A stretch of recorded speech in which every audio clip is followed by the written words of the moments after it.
Hi, wrestling fans. Thanks for clicking the Doretta Rose report. Well, Batista's screwing around with us again. He and his manager, John Ryan Jr., they continue to tease an announcement.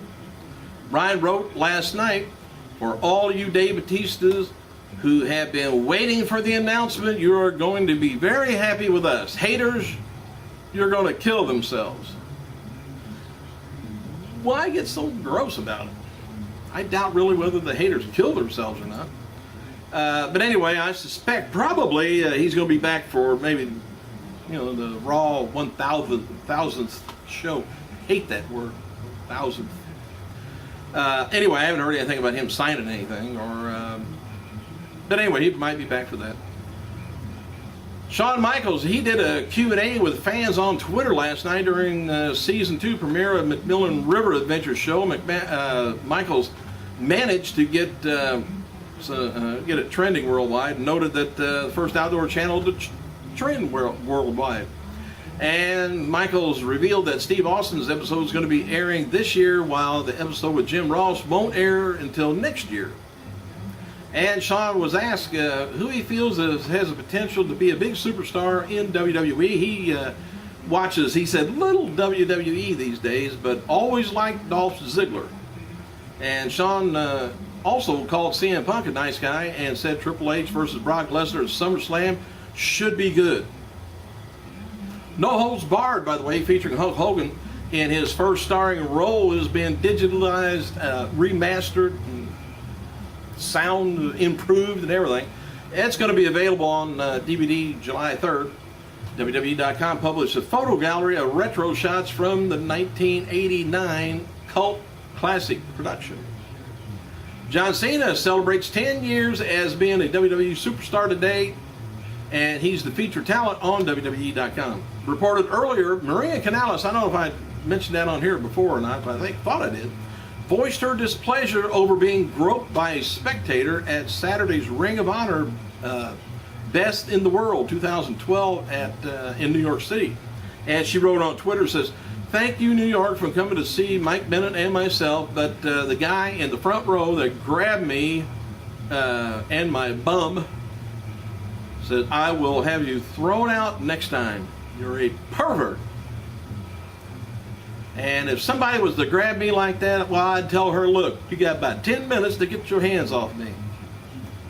She says, I'm not to be touched ever by a wrestling fan. I am working or not. It's gross. I don't know about that, but, well, it might be gross for her. Says, I'm not a toy. You pay to watch, so don't touch. Only the person that can touch me is Mike Bennett. From now on, you will get thrown out. Thank you. Okay, we got the idea. Kanellis said that she was disgusted with the wrestling fans' comments that she read online Tuesday concerning the groping incident. She tweeted, since Marisha Tomei played a stripper and scantily clad in a movie, gives you the right to grab her? I don't think so. I'm a performer, and hey, that's enough of all that. Just don't do that. Don't grab her, even a wrestler. Another wrestler has come forward that claims that John Cena was unfaithful to his wife. Chris Katera, who worked at WWE as the enhanced talent Chris Wellman and an extra from 2006 to 2010, vouches for Ken Doan's allegations towards C-Nation Commander-in-Chief. Says, I worked at WWE on and off since, for 4 years, and can back up most everything that was said about Cena. And his cheating ways. Doan, who labored as Kenny of the Spirit Squad and Kenny Dykstra in WWE for a couple of years, blames an affair between Cena and Mickie James for ruining his relationship with former diva and ultimately costing him his job. Don't know, rumors. In response to a fan tweet that Cena's good-hearted person, Katera wrote, cheating multiple times with different women while on the road when his wife is at home, unaware, is not cool. Katera says Cena would often discuss his sexual escapades with Jonathan Coachman, who worked with the organization as the announcer through 2008, constantly talking about hooking up with this chick, that chick. Katera says of Cena, him and Jonathan Coachman were always talking about it. And don't know whether Coachman ever hooked up with anybody. Maybe CENA? No.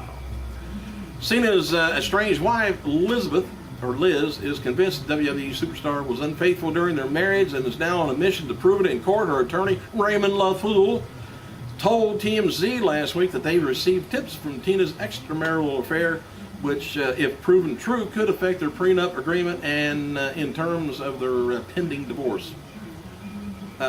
Yes, possibly. While sources reported WWE's main event TV show will be a step up from the superstars and talent storylines, Brian Alvarez reports that the main event essentially be WWE superstars with a new name. WWE's likely naming the main event and superstars before Raw and SmackDown when the event begins in October. So, okay.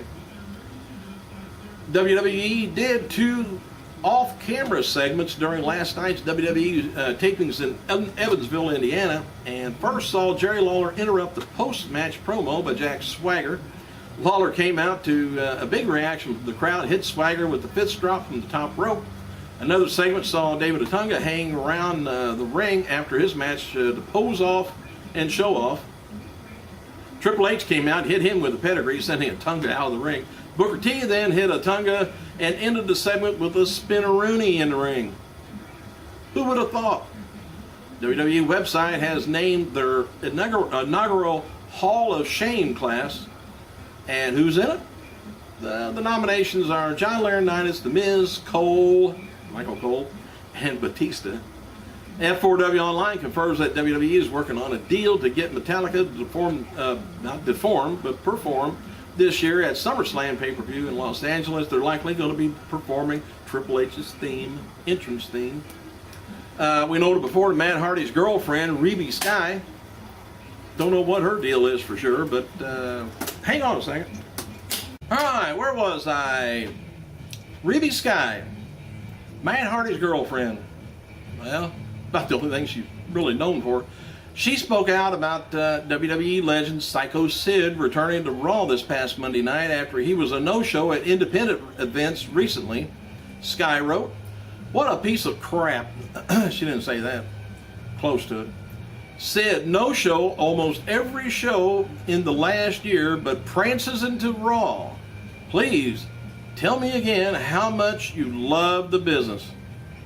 And she says, I guess he managed not to lose his wallet this time. Sad thing is, now that he's got 10 more minutes of fame, he'll get more bookings to do a no-show. All right. Hey, happy birthday to 1997 ECWA winner 8. Winner was Ace Darling. 37 years old. And this would have been the birthday of one-time AEWA World Champion and WCW Hall of Famer. Yes, WCW, if you remember, had a Hall of Fame. Don't know where all that went to. Anyway, Dick the Bruiser would have been 83 years old. All right. World Wrestling Entertainment shipped about 175,000 WrestleMania 28 DVD units from May throughout the month of May, putting it at the #1 WWE DVD since October 11th. WWE shipped about 147,000 of The Rock Epic Journey and 147,000 units of Steve Austin's most popular superstar, and 116,000 units of Randy Orton's Evolution of a Predator, and 94,000 units of Shawn Michaels versus Bret Hart. WWE writers, they've been working on ways to bring Dean Ambrose into the main roster. Word is that he's going to be on Raw brand. And a fan on Twitter brought up the fact that Zack Ryder's Broski boot isn't banned, but Randy Orton's punt kick is. Orton replied and said, hey, that's a good question. New data from WWE show that WrestleMania 28 pay-per-view did about 1.1 million buys and 1.2 million buys, down from the most recent figure. Preliminary figure was like 1.21 buys. WWE originally reported it was 1.3 buys in April. Just wanted to make them feel good at the stockholders meeting. That also was preliminary numbers for the Over the Limit pay-per-view was just under 200,000 and lower than the 2010 Over the Limit, but above the 2011 Over the Limit. And more comments. This is a comment from Sid himself about his return to Raw and future with WWE. He says, "You guys don't realize how much last night, well, Monday night, meant to me. It felt great. It was the greatest moment of my life. Thank you, Raw." Everybody is asking if that was my last appearance on WWE. He says, "I'm not sure yet. I'll keep you updated." All right, here's some information about what happened last night at in Evansville at SmackDown taping. If you don't want to hear it, you might want to skip it forward some.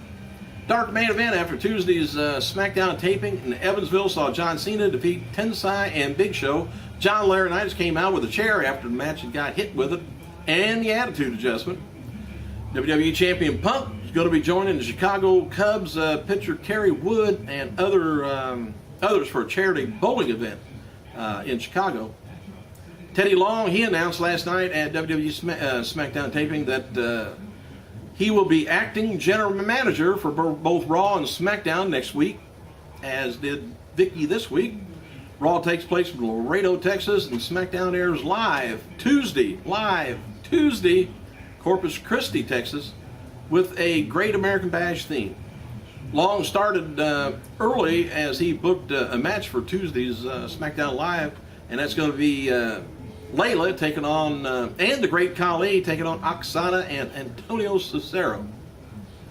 It's announced last night also that tapings that AJ Lee is going to be special guest referee for the WWE title match at Money in the Bank between Punk and Daniels. Will she turn on Punk? Might. And WWE held Money in the Bank qualifying matches last night. Superstars that qualified for the world title matches were Sandow, Kid, Christian, Morala, and Tensai. More qualifying matches to be held next week. And it was announced last night also at the tapings that I didn't tell you that about AJ Lee. So I think they got, of course, Money in the Bank got 2 ladder matches, 1 for each show. And I